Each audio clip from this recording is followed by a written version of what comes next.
नमस्कार मंडळी, राम राम. मी गोपालक शेतकरी सागर भाकरे स्वागत करतो आपलं गोपालक शेतकरी या यूट्यूब चॅनलवरती. मंडळी, आज आपण आलेलो आहोत एका गोपालक शेतकऱ्याच्या शेताला भेट देण्यासाठी. कारण आपण आपल्या प्रत्येक व्हिडिओमध्ये देशी गाय आणि त्याच्यावर आधारित सेंद्रिय शेती किंवा गो आधारित शेती व्हावी या गोष्टीवर भर देत असतो किंवा ही गोष्ट व्हावी म्हणून आपण प्रयत्न करत असतो. तर आजचा व्हिडिओ त्या संदर्भातच आहे. तर आता आपण त्या शेतकऱ्यांना भेटून त्यांचे गो आधारित शेतीवरील कार्य किंवा त्यांची पीक पद्धती, गायींचं संवर्धन, त्याच्यावर औषध निर्मिती या सगळ्या गोष्टींचा आढावा या व्हिडिओमध्ये घेणार आहोत. तर व्हिडिओ शेवटपर्यंत नक्की पहा.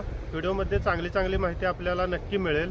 आणि व्हिडिओ जर आवडला तर व्हिडिओला लाईक, शेअर आणि चॅनलला सबस्क्राईब करा.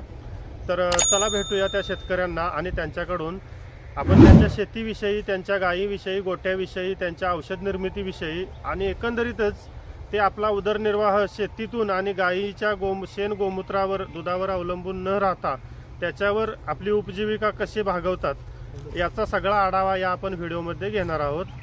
तर चला पाहूया. नमस्कार मंडळी, माझं नाव दिनकर रामचंद्र कांबळे, राहणार किरवे, तालुका गगनबावडा, जिल्हा कोल्हापूर. आता गेली 35 वर्ष मी गोपालन आणि गोरक्षक म्हणून काम करतो आणि गायीचं संवर्धन करतो. आणि ही माझी जी गाय आहे ती आता गेली 30 वर्षाची गाय आहे. आणि ह्याच्यानंतर आम्ही आता सेंद्रिय शेतीकडं हळूहळू टप्प्याटप्प्यानं वळत गेलेलो आहे. आणि सेंद्रिय शेतीची आवड असल्यामुळं विषमुक्त अन्न खायचं हे आम्ही जास्त घेतलेलं आहे. आणि ह्याच्यावर आमचं जे आयुष्य वाढवित की आम्हाला असं वाटतं की आतापर्यंत 35 वर्ष आम्हाला इंजेक्शन नाही, गोळ्या नाही, काय नाही, मिसेसला पण नाही, मला पण नाही. आणि आम्ही आता पुढं 100 वर्ष कशी जातात हे बघायचं म्हणजे पुढं नियोजन केलेलं आहे. आता याच्यावर आपण जे काही सेंद्रिय खतावर जे पिकं घेतोय ते विषमुक्त अन्न म्हणून घेतोय आपल्याला.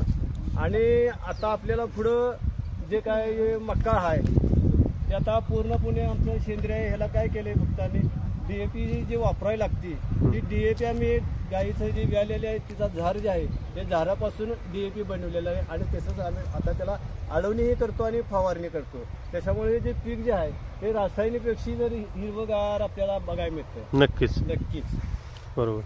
सेंद्रिय शेतीची आवड किंवा सेंद्रिय शेती आपण करावी असं कधीपासून आपल्याला वाटलं किंवा त्या दृष्टीने आपण पाऊल कधीपासून उचललं, त्याची प्रेरणा कुठून मिळाली आपल्याला? मला वयाच्या 13 वर्षापासून जवळजवळ म्हणजे 1985 सालाला मी आकाशवाणी सांगली केंद्राचा कार्यक्रम, काही संवाद, काही मुलाखती रेडिओचं सांगली केंद्राचा ऐकत होतो. आणि त्याच्यातनंच की मला त्या रेडिओमधनं, संवादमधनं आणि मुलाखतीतनं मार्गदर्शन होत गेलं पुढं. आणि त्या मार्गदर्शन खाली आपल्याला शेती कशी पिकवावी, शेतीमध्ये काय लागतं हे आपल्याला संवादातनं आणि मुलाखतीतनं मिळतं. आणि ह्याच्यासाठी आम्ही पत्र व्यवहार करतो आकाशवाणी सांगली केंद्राला. मला थोडंसं म्हणजे लिहिता येत नव्हतं, तरी पण मी त्यातली टिपणं घेऊन भगवान बोनसोडे माझा मित्र, त्यांना मी माझ्या संघ घेऊन आम्ही पत्र व्यवहार करायचो. त्यांच्याकडनं मी पत्र लिहून घ्यायचो. बाकी अजून कोणाची मदत झाली या संदर्भात शेतीच्या? अजून या शेती संदर्भात काही मदत झाली नाही. मला फक्त जनभारती संस्थेचे गेल्या 25 वर्षापूर्वी धर्माधिकारी येऊन गेले की मला की ते असे म्हणले की दिनकर तू गोसंवर्धन करतो, तुझी गोसेवा केंद्र आहे, तर तू आता काय कर की नागपूर गो विज्ञान केंद्रामध्ये जा आणि जे काही उत्पादन आहेत त्याच्यावर तू शिकून ये. आणि तू इथं चाहुरी विद्यापीठ, दापोली विद्यापीठची काही मासिकं येते, त्या मासिकामधनं आपण जे काय आपल्याला सेंद्रिय शेतीचं काही मासिकामध्ये लिहिलेलं होतं, नैसर्गिक शेती कसं करायचं ते त्याच्यामध्ये लिहिलेलं होतं. ते वाचन करून मी हळूहळू त्याचं माझी प्रगती केली की या जमिनीमध्ये आपल्याला काय लागतंय, काय नाही, नायट्रोजन लागते, फॉस्फरस लागते, सल्फर लागते, व्हिटॅमिन लागते, लो लागते, मॅग्नेश, क्रिएटिन, परत सोडियम लागते. हे सगळं जे असतं ते गाईच्या गोमूत्रात, शेणामध्ये असते. आणि ते शेणामधून आपल्याला जे बोरान जे आहे ते बोरान पण लागतं. बोरान काय काम करतं की पिकाच्या वाढीसाठी, पिकाला तेज देण्यासाठी बोरान अतिशय महत्त्वाचं असतं. त्याच्यात मॅग्नेजसुद्धा असतंय, असतंय, सल्फरसुद्धा असतंय. आता तिथं त्याच्याही पुढे गेलं तर गाईच्या गवऱ्यापासून जर आपण राख जर बनवली तर त्या राखापासून आपल्याला सिलिकॉन मिळते. आणि सिलिकॉनची जमिनीला गरज आहे. सिलिकॉन काय करतं जमिनीमध्ये, तर उन्हाचं तापमान वाढलं तर तापमान स्थिरीकरण ठेवतो, थंडीचं जमिनीला उभारा देतं अच्छा. आणि त्याचा फायदा पिकामध्ये मिळतो. त्याच्यामुळे पीक चांगलं भरभराटी चांगल्या प्रकारचं येतं. मला असं विचारायचं आहे की सुरुवातीला तुमचे वडील किंवा जे कोण पूर्वज असतील तर ते साधारणपणे रासायनिक शेती करत असतील आणि त्यानंतर आपण नैसर्गिक शेतीकडे वळला, तर सुरुवातीचा काळ आपला कसा होता पिकांच्या बाबतीत? रासायनिक पिकं आणि आपली सेंद्रिय पिकं किंवा नैसर्गिक पिकं यामध्ये काय फरक पडला का? किंवा किती वर्ष लागली तुमची शेती हाताखाली यायला नैसर्गिक पद्धतीने? सुरुवातीला मी वडिलांच्या असताना रासायनिक शेती करतो. रासायनिक शेती करायला लागल्यावर नंतर मी हळूहळू बदलत गेलो. वडिलांना पण मी म्हणलो की मला रासायनिक नाही, मला सेंद्रिय शेतीकडे वळायचं आहे. तर वडिलांनी तसं काही ते विरोध केलं नाही, तुम्ही वळायचं आहे तरी वळा म्हणले. आणि तुमच्याकडनं जे ऊस शेती करतो ते वडिलांच्या नावाने एक 60 टन ऊस घालितो. आणि त्याच्यानंतर पुढे गेलं की आता ती काय झालं, आमच्यातच विभागणी झाली आणि शेती आम्हाला थोडीशी एक 10 गुंठ राहिली. त्याच्यामध्ये मग 10 गुंठ जमीन असल्यावर मला त्याच्या पुढे काय ऊसाचं काय करता येईना. आणि ते बी शेती जी आहे आमची ती नदी काठाला आहे, पुराच्या पाण्यात आहे. आणि पुराखाली जर आली शेती तर तिथं आपल्याला काय पीक ऊसाचं तरी काय घेण्यासारखं नाही, कारण मला जे पीक पाहिजे तसं ऊसाचं पीक येणार. त्याच्यानंतर आपल्याला आता काय नियोजन मी केलं की आता आपल्याला एक पीक घेऊन जमणार नाही की दुय्यम पिकं घेतली पाहिजे. तर दुय्यम पीक आता कसली, तर एक ज्वारी म्हणून पीक आपल्याला एक धान्य पीक घ्यायचं आहे की जे आपल्याला लागते भाकरीसाठी जे लागते जुंधळा, ते जुंधळा घ्यायचा ठरवला. आता मी जुंधळ्या आपण बघूया, चला जुंधळ्याकडे जे आपण आता जाणार आहे ते आता माझं असं नियोजन आहे की आपल्याला एक जुंधळा आपल्याला आता सप्टेंबरमध्ये मी लागवड केलेली आहे आणि आता जानेवारीच्या एक निम्म्या जानेवारीपर्यंत 20 तारखेपर्यंत आता हे खुडायला आलेला आहे. आता हे खुडून घेणार आणि ह्याच्यानंतर आता दुय्यम पीक म्हणून आता आपल्याला एक तेलबिये पीक म्हणून आपल्याला सूर्यफूल घ्यायचं आहे याच्यामध्ये आता परत. म्हणजे तेलाचं पण आपल्याला स्वतःच झालं आणि एक सेंद्रियमध्ये असल्यामुळे आपल्याला विषमुक्त अन्न झालं आपल्याला. अच्छा. तर मला असं विचारायचं आहे की आपलं जे आपण अल्पभूधारक आहात, 10 गुंठे शेतजमीन म्हणल्यानंतर, मग ह्या शेतजमिनीमधून निघणारा जो माल आहे तो आपण आपल्या कुटुंबासाठी वापरता की विक्रीसाठी काही मिळतो त्यातला शिल्लक राहतो किंवा काय, कसं त्याचं नियोजन कसं असतंय? आता आम्ही स्वतःसाठी, स्वतःच्या आरोग्यासाठी विषमुक्त अन्न खायचं म्हणूनच हे केलेलं आहे. आणि आता ह्याच्या पुढे अनेक मी 10 गुंठ जमीन आता नवीन गेल्या वर्षीपासून वाढवलेली आहे. बाय चान्स जमलं तर त्याच्याही पुढे आपण उत्पन्न वाढेल त्यावेळी ती विचारात घेणं आपण लोकांना द्यायचा आपण. म्हणजे सध्या तरी फक्त स्वतःच्या कुटुंबाचा विषमुक्त अन्न ची पूर्तता करणं हाच उद्देश आहे आपल्याकडे. हाच उद्देश आहे. बरं, यानंतर मग आपल्या उपजीविकेचं साधन काय आहे? आता आपल्याला साधन म्हणजे कसं आहे, तर आपण गायच्या गोमूत्रापासून आपण गोमूत्र अर्क बनवतो, परत साबण बनवतो, शॅम्पू बनवतो. अच्छा. गोमूत्र असं अर्क म्हणून आहे. अच्छा. आणि काही लोक म्हणजे जे काय वेगवेगळ्या जे काय आजाराची जे आहेत ती औषधं घेऊन जातात आपल्याकडे आणि ती बरी होत्या, त्यांना रिझल्ट पण बरा आहे. अच्छा. त्याची माहिती सुद्धा आपण गोट्यावर गेल्यानंतर सविस्तर घेऊया. आता फक्त आपण शेतीविषयी बोलूया, आपली पिकं किंवा आपण काय काय निविष्ठा वापरता किंवा पिकांचे नमुने आपण थोडक्यात पाहूया. आता आपल्याला पीक जे आहे ते आता काही जुंधळा आहे, आता दुसरी चांगला आता. आणि हे पीक जे आहे जुंधळा जे आहे हे जुंधळा आता कशी सुरुवातीला काही लोक म्हटले की कसं आता हे पक्ष्यांनी खाल्लं म्हणजे काय करायचं, तर मी एक सांगितलं की त्यांना माझं पक्ष्यांनी जरी खाल्लं तर पक्षी खाणार कणभर आणि मला देणार मनभर. आणि ते कशात नाही देणार आहेत मनभर, आपल्याला ते खाऊन जातील धान्याने, ते त्यांच्या विष्ठा जे पडणार आहे जमिनीमध्ये ते आपल्याला जमिनीला सेंद्रिय कर्ब वाढवून जाणार. यांना त्या मार्गे फायदा तर पक्ष्यांच्यामुळे होतो. चिमूटभर धान्य खाले तरी त्याच्या बदल्यात ते पुष्कळ काही शेतजमिनीसाठी उपयुक्त अशा निविष्ठा देऊन जातात. दुसरी गोष्ट म्हणजे ते काय करतात की काय पक्षी जे आहेत ते पक्षी काही मित्र आहेत आणि काही शत्रू आहेत. बर. शत्रू पण आपल्याला ते विष्ठा देऊन जातात आणि मित्र पण देऊन जातात. म्हणजे जे शत्रू आहेत ते जुंधळा खाऊन जातील, मग काय एवढा का त्यांचा आहे त्याच्यामध्ये वाटा आहेच. बरोबर. खाण्याचा वाटा आहे त्याच्यामध्ये. आणि जे मित्र आहेत ते किडींचं रक्षण करतात आणि पिकाला किडी लागत नाही. बरोबर. अच्छा. यानंतर इथे मंडळी आपण वरण्याचं वेल सुद्धा वरणा आपण त्याला वाल सुद्धा म्हणतो, पावटा म्हणतात, त्याचं सुद्धा आंतरपीक म्हणून दादांनी घेतलेलं आहे. त्याच्याबद्दल काय सांगाल? आता त्याच्यामध्ये कारण आपल्या प्लॉटमध्ये मी मगापासून बघतोय वरण्याचं जे पीक आहे ते भरपूर प्रमाणात आहे. तर ते सुद्धा एक आर्थिक स्रोत आहे का तुमच्या कुटुंबाचा किंवा काय? आता ते आपल्याला एक थोड्या दिवसासाठी ते पण ते मिळणारच आपल्याला, शेंगा एक आपल्याला आमटी चालण्यासाठी. अच्छा. आणि नंतर कसं आता जे त्याच्यानंतर जर पुढं सूर्यफूल करायचं आहे मला, त्याच्यानंतर जर ते वरणा त्याच्याबरोबर जर या दांडाबरोबर जर काढायला लागत असेल, अच्छा, तर ते जनावरांना माझ्या वैरण म्हणून होणार आहे. वैरण सुद्धा हा त्याच्यात फायदाच आहे माझ्या जनावरांचा. मग त्याच्यासाठी की वरणा निघतो म्हणून नाराज व्हावं असं काही नाही, माझे गाय जगणार आहे. बरोबर बरोबर बरोबर. आपली जो भाताची जी लावण आता आपण उन्हाळी भाताची करणार आहात, त्याची उपाययोजना म्हणून तो तरु वगैरे लावलेला आहे, ते बघूया का आपण? हा बघूया. भाताची रोपवाटिका बघूया.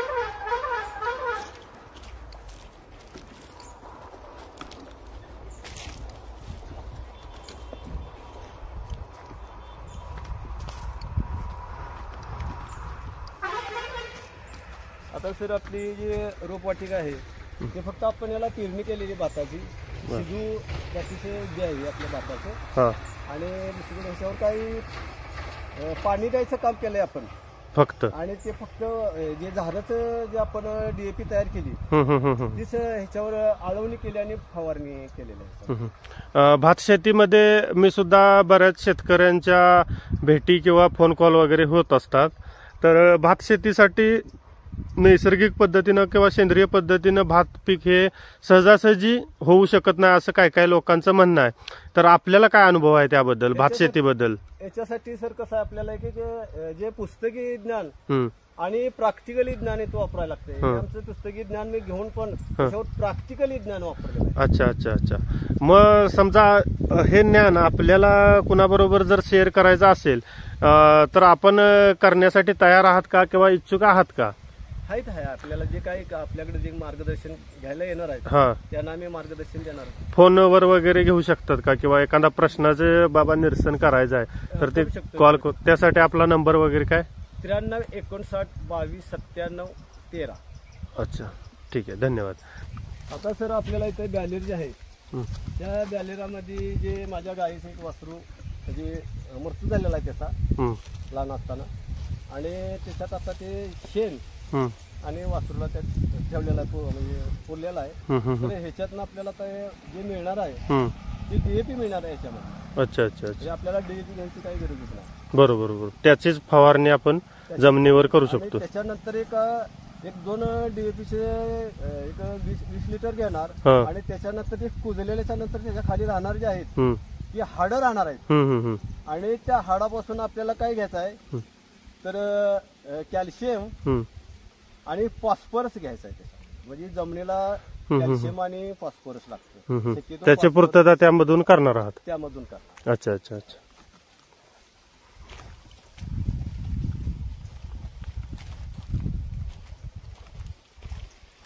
आता ह्याच्यामध्ये कारळ्याचं जे उगवलेलं आहे ते मागच्या वर्षी मी काळी तीळ कारळा घेतला होता, आणि त्यातलं एवढ्या पुराच्या पाण्यातून सुद्धा त्यातला बी जिवंत राहिले आणि ते उगवले. बर बर बर. आणि ह्याच्यावर जे मधमाशा बसतात कारळ्यावर ते काय आपल्याला म्हणजे मन भारावूनच जाते. बरोबर बरोबर. ते दृश्य मनमोहकच असते. मनमोहकच असते आणि त्यांची एवढी उपजीविका त्याच्यावर. बरोबर बरोबर बरोबर. ठीक आहे. आपली जी शेती आहे, मी सुद्धा आता यामधून चालणं होत आहे, तर इतर शेतीपेक्षा आपली शेती जी आहे ती भुसभुशीत आहे आणि अशी मऊ आहे. तर याचं कारण काय असेल किंवा काय? सर आता आपल्याला झालंय कसं, तर ह्याच्यात आपल्याला जे सेंद्रिय कर्ब वाढलाय आणि ह्याच्यामध्ये जे सेंद्रियचा ह्युमस जे पाहिजे आहे ते माझा 7 पॉईंटवर गेलाय. माझं पीकच मला सांगते 7 पॉईंटवर गेलेला. अच्छा अच्छा अच्छा. आणि ह्याला कुठलाही रासायनिक खत आपल्याला एक चिमट सुद्धा एक खडा सुद्धा वापरलेला नाही. सेंद्रिय कर्ब वाढण्यामागचं कारण काय आहे? सेंद्रिय कर्ब वाढण्याचं कारण जे काय आपण जे आपल्या जे गाईच्या शेण गोमूत्र मलमूत्र जे आहे त्याच्यापासून आपल्याला जमिनीला सेंद्रिय कर्ब वाढत येतो, किंवा त्याच्या निविष्ठा वापरल्यामुळं ती मित्रजीवांची वाढ करून शत्रुजीवांची नाश होतोय, त्यामुळे सूक्ष्म जीवाणू वाढते त्याच्या जे पांढऱ्या मुळाची जी वाढ करणारी बॅक्टेरिया वाढते जमिनीमध्ये आणि जे अपायकारक जे विषाणू जे आहेत त्याच्यामध्ये ते निघून जाते. त्यामुळे हा भुसभुशीतपणा किंवा हा सॉफ्टनेस जो आहे तो झाली माझी जमीन. चला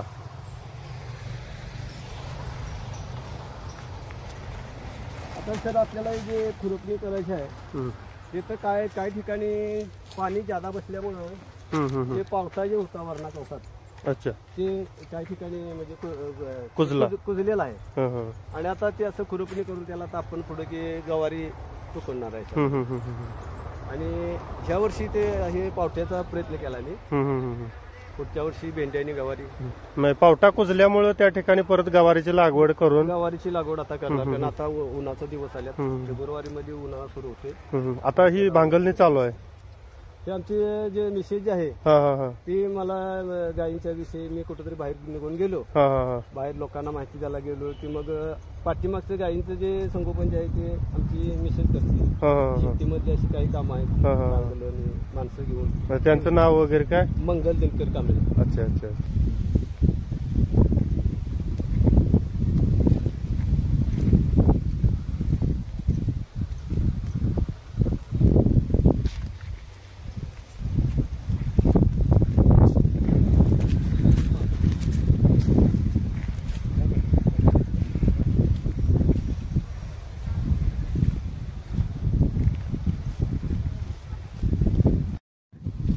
ही गाय म्हातारी आहे तर किती वर्षाची आहे ही? 30 वर्षाची. नाव काय ठेवलं हिचं? सीता ठेवलंय. अगदी लहानपणापासून तुमच्याकडेच आहे का? आता हिचं वेत वगैरे काय घेताय?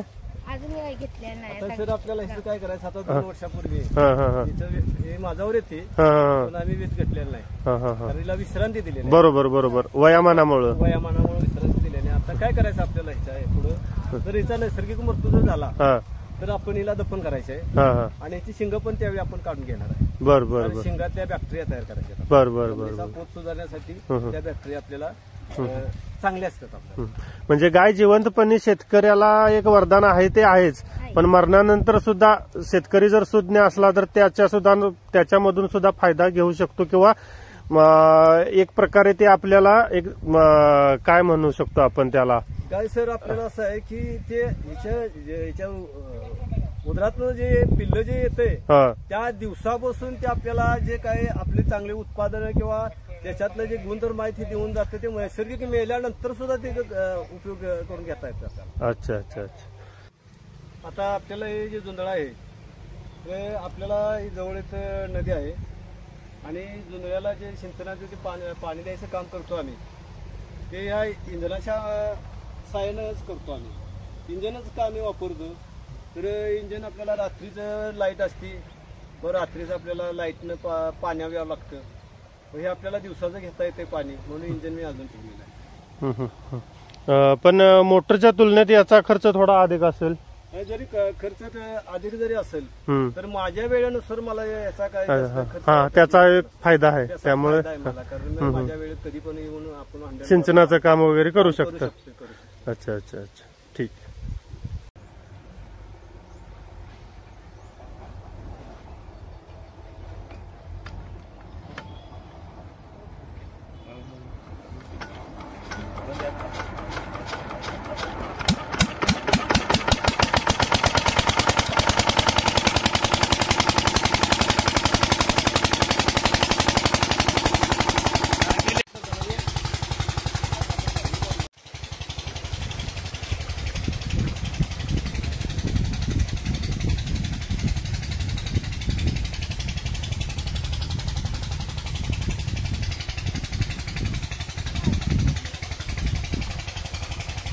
नमस्कार. आता आपण जे इथं जे मशीन जे लावलेलं आहे चंचुपात्र, त्याच्यामध्ये आपल्याला काय केलेलं आहे तर गोमूत्र त्याच्यामध्ये भरलेलं आहे आणि त्याच्यात आपल्याला जे काय गुळवेल वनस्पती असेल, निरगुडी असेल, ते आपल्याला निरगुडी आणि गुळवेल याचा आपल्याला अर्क तयार करायचा आहे गोमूत्रापासून.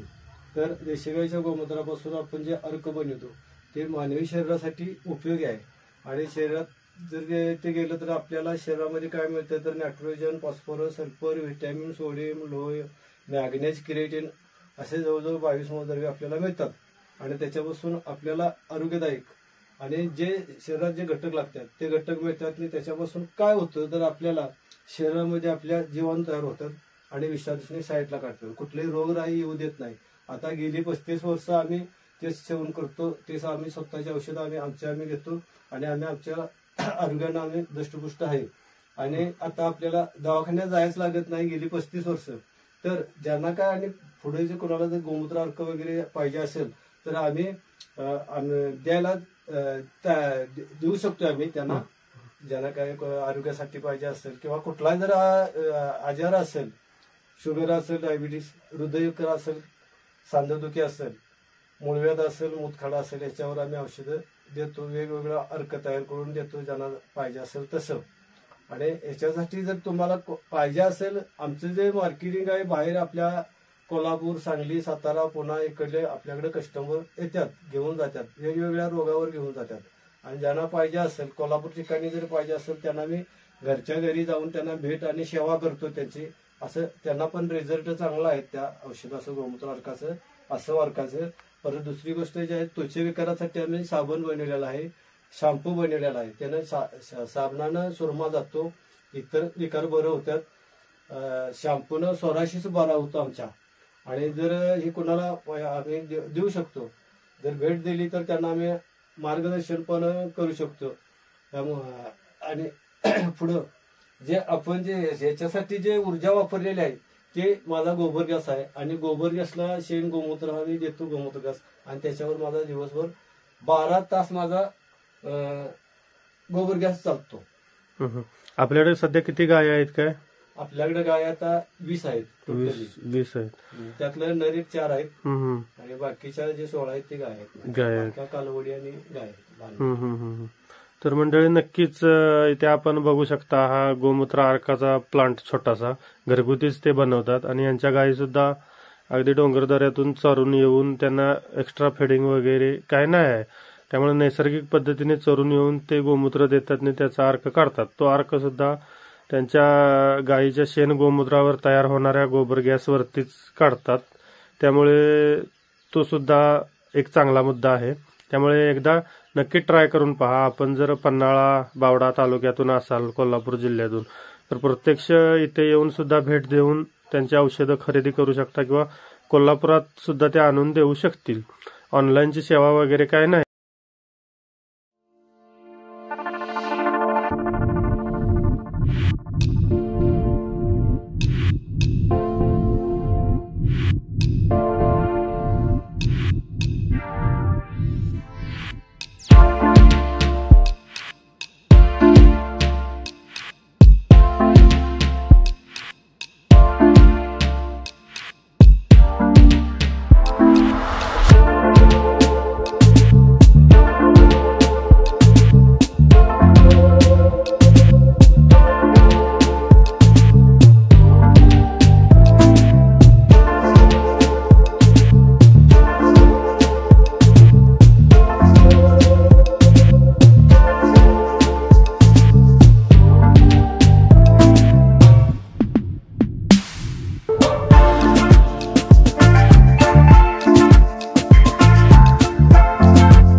तयार होते मुलग्यासाठी, गोमूत्रातनं तयार होते. याच्यासारखं भरपूर आहे याच्यात. 8व्या महिन्यात गाईचं गोमूत्र, त्या स्त्रीला स्त्री बीज नाही ती तयार करते. पण घेणाऱ्याची झाडच पाहिजे. 9 दिवस प्या लागते.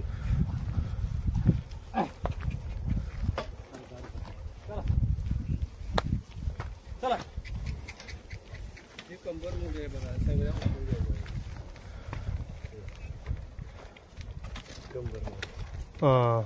दगडी पाला, कुडकुडी, टणटणी टणटणी पण म्हणतात. कंबरमोडी म्हणा, कंबरमोडी जखम जोडीने कंबरमोडी. कापलेली जखम जुळली जाते. ज्यादा सेवन केलं तर मग कंबर दुखते. म्हणून मर्यादित करायला नेम काय काय थोडं थोडं थोडं. हे सगळं माहिती करून घ्यायला लागते, पुस्तकं वाचायला लागते. वाचन केलं, भरपूर वाचन केलं.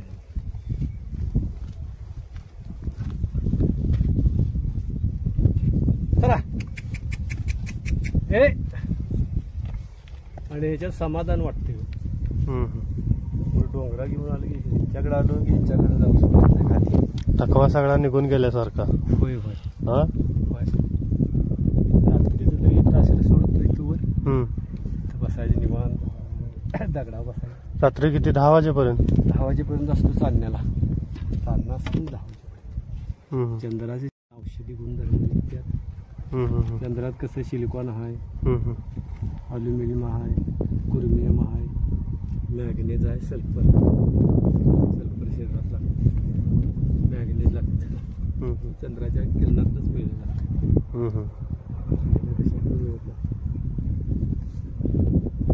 घेण्यासारखं आहे. पूर्वीची लोक काय करायची, चालण्यात जेव्हा बसायची. बरोबर. त्याची कारणं होती ती घेणं चांगली होती. आता कुठलं चालण्यात नाही, कुठलं सगळं विसरत गेलं. ते असे हिट ओळखून वगैरे ते नॅचरल मीटिंगच होत असेल ना रानात गायींची. त्यामुळे तो एक खर्च कमी होत खर्च कमी. आता आपलं सगळं झेरो बजेट मध्येच आहे म्हणाय का. आता भरवायचं म्हटलं तर एक 1000 रुपये घेतात खिलार भरवायला. ही कामं वरच्यालाच आपण. जेणे काय सुरुवातीला झाला त्रास मला, कोण नर सोडित नव्हती काय नव्हती. तर असं डोंगरातलाच नर मिळून मग माझ्यात नर तयार झाला. मग तिथनं सुरुवात चांगली झाली. तो पण नर हेकर जातीचा झाला.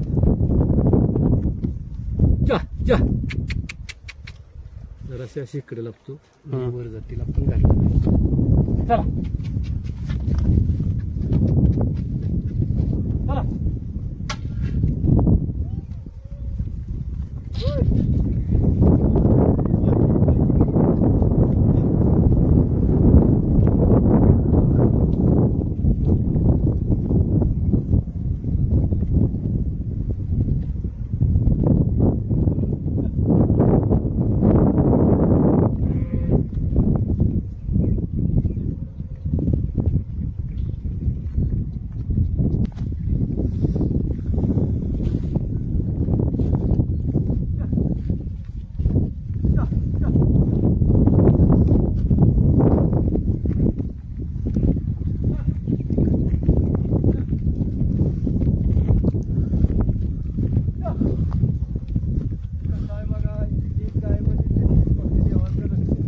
बरोबर. 33 कोटी देवांचं आपण रक्षण करतो. चला येवर. ते लोकांना अशा माध्यमातूनच सांगायला पाहिजे ना आपण. असं सांगतो आम्ही बाहेर गेलो. 33 कोटी म्हणजे देव कसा आहे, आपण देवात देव आपल्यात, आपल्या कर्तृत्वात. एक गाय सांभाळले की 33 कोटी देवांचं रक्षण केल्यासारखं, किंवा गायला चारा घातल्यानंतर 33 कोटी देवांना भोग चढवल्याप्रमाणेच आहे ते प्राप्त होतं. त्याचे कारण नाही, त्याच्यात तेवढं जीव आहे. बरोबर. 33 कोटी जीव आहे. ते आजकाल लोक दुधाचा विचार करतात ना. दुधाचा विचार, दूध नाही कशाला सांभाळायचे. खरं वास्तवी आहे. आता शेणात गेलं तर शेण लक्ष्मी शेतात येणार कसा, धान्य कधी संपणार नाही. हो बरोबर. लोकांना कळतंय पण आता धाव वळत नाही. आणि त्याच्याकडे भरकाडल्या भरकटलं. पैशाकडे भरकाडल्या, पैशाच्या मागे लागल्या पैसा पुढे हम्म. पळाला. जरी संवाद जरी लाभला तरी बरेच आजार दूर होतात किंवा मानसिक ताणतणाव कमी होतोय. ऑक्सिजन मध्ये ते आहेच नाही. हम्म, हम्म. त्याच्यातलं तोंडातनं जे बाहेरची ऑक्सिजन तुम्हाला आता किती वर्ष गोळी वगैरे काय चालू नाही म्हटला? आता जवळजवळ 40 वर्ष नाही. मला लहानपणी माझ्या आई वडिलांनी काय दिलेलं असेल औषध तेवढंच. आपल्याला औषधच नाही. जेव्हापासून गोसेवा चालू केली तेव्हापासून इंजेक्शन गोळी सगळं बंद. नाहीच नाही. हं. गोसेवापासून मग बाहेर 35 ह्याची वर्ष- किंमत पैशात होऊ शकत नाही ना. नाही नाही हा? नाही. पैशात किंमत होऊ शकत दुधापेक्षा हे कितीतरी महत्वाचं आहे नाही. आणि ते कसं ह्याच्या गोमूत्रामध्ये MDJ घटक आहे. हम्म, कॅन्सर बरा करतो ते हम्म. घटक. MDJ घटक जे आहे ते कॅन्सर बरा करतो. त्याच्यात काय बदलच नाही. पण तो घटक दुसऱ्याचं कशात मिळतच नाही. काही वनस्पतीतनं मिळतो पण त्या वनस्पती आपल्याला माहिती नाहीत आणि त्या वनस्पती गाई गुरं खातात. बरोबर. हे आता आपल्याला इथं कसं उन्हाळ्यात काय लोकांचा कसा गैरसमज होतोय, डोंगराला आग लागली, डोंगरात मग वैरण नसते काय नसते, ते ज्या त्यावेळी निसर्गानं केलेलंच आहे. हम्म, जळलेल्या रानात सुद्धा मोगळ येते. हो बरोबर. जळलेल्या रानात काय वनस्पती जगलेल्या असतात आणि जर जळलेल्या रानात जर चरायला गेल्या तर त्यातलं जे राख जे आहे हं, ते त्यांना सिलिकॉन मिळतंय राखतलं जनावरांना. बरोबर. ते त्याच्यावर फुटवे येणारं जे काय आहे ते खाईत ती राखी पोटात जाते. त्याच्यात सिलिकॉन त्यांना हम्म. आपल्याला मिळतं. हे अशा हे आता ही समोर चरती ही लहान कालवड वगैरे अशा मापाची सांभाळायला वगैरे देताय तुम्ही? आम्ही काय करतो, आम्हाला जेवढ्या आहे तिथे गोट्यात मागतात तेवढ्याच ठेवायच्या. त्याचे काय पैसे वगैरे घेताय का? पैसे नाही काय घेत पैसे. हं, ते गाभण जर असेल व्याल झालेलं असेल तर मग सांगतो मी त्यांना जेवढं सांभाळ केलाय त्याच्यासाठी काहीतरी गायीच्या संवर्धनासाठी तुम्ही परत काहीतरी द्या. हं. गायींच्यासाठी काय तुम्हाला द्यायचं असेल ते द्या. माझ्यासाठी त्याची किंमत म्हणून असं नव्हे. नाही नाही. हं. कसं आहे, आणि आम्ही तर एकट्या सांभाळून काय करायचं. बरोबर. आमचा ताणतणाव त्याचं संगोपन तर व्हायला पाहिजे व्यवस्थित. संगोपन व्हायला पाहिजे. हम्म. त्या हळूहळू विचार की ते वेगवेगळ्या प्लॅन मध्ये आहे आपल्याला. तेव्हा ती शेड मारलाय ते पडलाय, ती दगड ओढून ठेवलं, व्याप वाढला ते कवा करायचं. मी ते काय स्वतः गवंडी काम हे सगळं करतोय सुतार कामासाठी. त्याचं काय दुसरा लागत नाही. पण हे राखायचं म्हणजे तुम्ही करायचं असं आपल्या रिकाम्या वेळेत जमल तेवढं करी जायचं. आता आपल्याला जायसाठी लोकांच्या मध्ये सेंद्रिय शेतीचा विषय पुढे न्यायचा. लोक सुधारले तर सुख बघायचं. वीज खायचं ते अमृत खावं म्हणून सांगायचं, काय करायचं. हळूहळू बदल होईल, खातील. सरकार पण त्या विचारात चालले. सरकार सुद्धा आता तितकं झाली.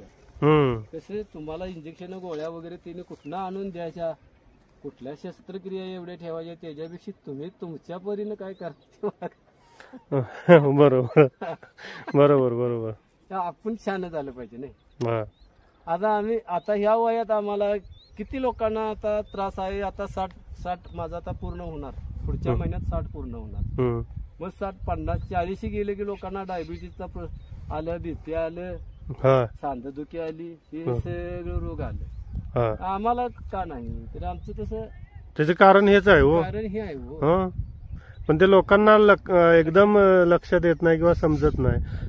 हळूहळू आणि ह्याचे पुढे आम्ही जाईन, पुढं जसं वर ढकलं जाईल तसं आपल्याला आणि वेगवेगळे अनुभव येतील. लोकांच्या पर्यंत पोहोचवायचं काम करायचं. बरोबर. तुमच्या ह्या कामाचे माहिती आजूबाजूच्या लोकांना कोणाला आहे का, किंवा एखाद्या चौकशीसाठी कोण येतात का बाबा? येत्यात कराय बघतात तेवढं तात्पुरते कशाला, आणि नंतर बदलतात. हे काही शक्य नाही म्हणतात. आणि मग पुन्हा शिकवतो आम्ही. प्रयत्न करतोय आम्ही शिकायचं. थोडीफार शिकलेले आहेत, नाही असं नाही आहेत. आता गोट्यामध्ये एक पाटील म्हणून आहेत, ते आहेत, ते करतात. ते आपले ते पण सेंद्रिय शेतीकडे वळले आहेत, चांगला प्रयोग करतात. आता इथे जे विलास चव्हाण म्हणून आहे त्यांनी नेले आमच्याकडे जीवामृत तयार केले. करण्यासारखे दिवसच राहिलेले नाहीत. अंगाव खर्च, जमिनी सगळ्या नापीक झाल्या आणि पुराच्या परिस्थितीमुळे काय पिकं येणार आपल्याला. दुय्यम पिकं येणारी 4 महिन्याची केली तर जरा जीवन जगल आपल्या इथे या परिसरात. हा, हा. जीवन जगणं अवघडच आहे. मग पैशाचाच मागे लागत बसलं पाहिजे. पैसे आणि रोग हो आणि स्वतःच 4 महिन्यात येणारी पिकं घेऊन जरा स्वतःच्या आता बदल करीत झाला पाहिजे. तर आमचं जे प्लॅन चालले तेच तिथं चालले ते. वरणा जर झाला तर वरण्यातनं आपल्याला जे पूर्वीचं जे माडगं आहे माडगं ते तरी खाता येईल. ते खाता येईल किंवा मग त्याच्यातनं लोकांनी देता येईल. त्यातलं माहिती हा. म्हणजे सांगता येईल माडग्याचा काय फायदा आहे. हो पण ते आपल्याकडे अवेलेबल तर पाहिजे. पूर्वीचं काय होतं, सर्दी झाली खोकला झाला पावसाळ्यात माडगं प्यायची तर थकवा निघून जायचा. हो उडदाचं माडगं प्यायची तर वरण्याचं माडगं प्यायचे. पोटभर आता राहायचं. आता त्याच्याऐवजी ते एनर्जी ड्रिंक वगैरे आल्यात. ते एनर्जी ड्रिंक घेतलं की तात्पुरती एनर्जी, पण बाकीच्या गोष्टी पार हे करून टाकतात. शरीरातली जे काय प्रतिकारक शक्ती आहे हम्म. एवढ्यापुरती वाटते, नंतर कमी होते. बरोबर. आता ती मागच्या वेळी झाली नाही कोरोनाच्या परिस्थितीत. हम्म कोरोनाची सगळ्यांनी घेतली ते इंजेक्शन, आम्ही नाही घेतली. हम्म आम्ही डोंगरात राहिले तर राहिले. आम्हाला ग्रामपंचायतीनं बरी नोटीस दिलीत. हम्म. ज्यावेळी माझ्यावर येईल त्यावेळी माझा उपचार घेतो म्हणून थांबलो. आम्ही त्यातनं निचाडलो. आता त्याचं साईड इफेक्ट जाणवायला लागलेत लोकांनी. हो प्रतिकारक शक्ती वाढली त्यावेळी, आणि ज्याला वाढली ती का अटॅकनच मिळली खरं. हो हो त्यांना दावली नाही त्याची कारण ती. आणि हा. त्यांना माहित होतं जर एकाएकी जर त्यांची जर प्रतिकारक जर जादा झालं हम्म. तर अटॅक येणार, माहितच होतं तसं. दिलीच नाही. सरकार तरी काय करू शकते त्याच्यावर. आपत्ती जर आल्या, हम्म. नैसर्गिक आला जर आला तर त्याच्यावर काही करू शकत नाही. चालतं. त्याच्यावर काहीतरी पर्याय काढीस तर मी ठीक, जाऊया आता. जाऊयाच.